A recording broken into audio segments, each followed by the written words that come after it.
Hey guys, Mano here and welcome to the channel.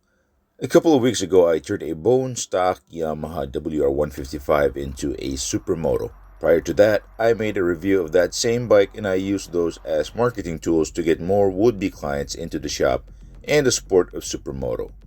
And since then, I have been receiving inquiries from DIY builders on what parts to use and so on and so forth. Now, I have to admit answering all those inquiries is time consuming and sometimes frustrating, especially if it's just an inquiry without any gain on my part. This video will serve as an in-depth guide on what to do if you're planning to do this to your bike.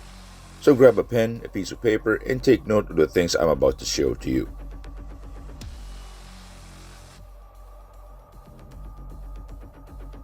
Alright, before I begin, I humbly ask that you give this video a thumbs up and subscribe to my channel to help me grow as a content creator. I'm giving out free knowledge that a lot of people would rather keep to themselves, so help me out.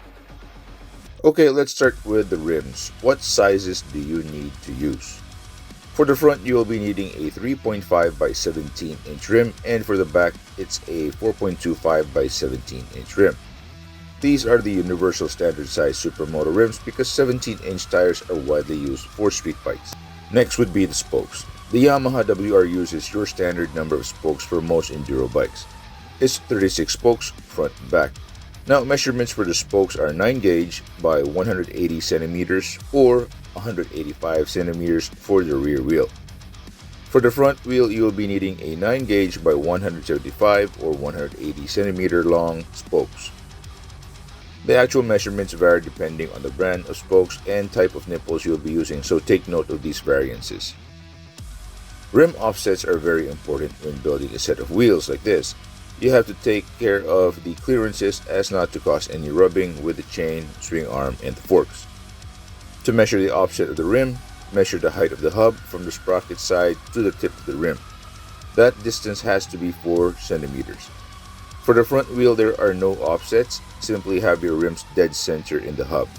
In this case, I need to adjust this a centimeter inwards. Now, if you happen to be building a set of wheels using aftermarket hubs like the ones that we have here, you might need a set of bearings to complete your wheels. These hubs may be aftermarket, but they match everything to the stock hubs in terms of measurements.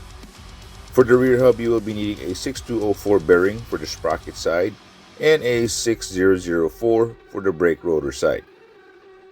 Also, you'll be needing a special hub spacer, and this is the part number you'll be needing from Yamaha. For the front hub, you'll be needing 2 of these 6202 bearings and this part number for the spacer.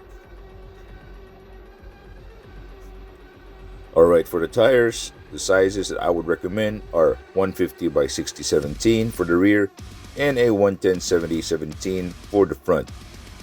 Now, if you will be using inner tubes for your wheels, I recommend this size tube for both the front and the rear. If you can find something bigger for the back, then I suggest you use those. Alrighty, if you're currently building a Yamaha WR155 Supermoto or maybe any other motorcycle by yourself, then I hope you found this helpful.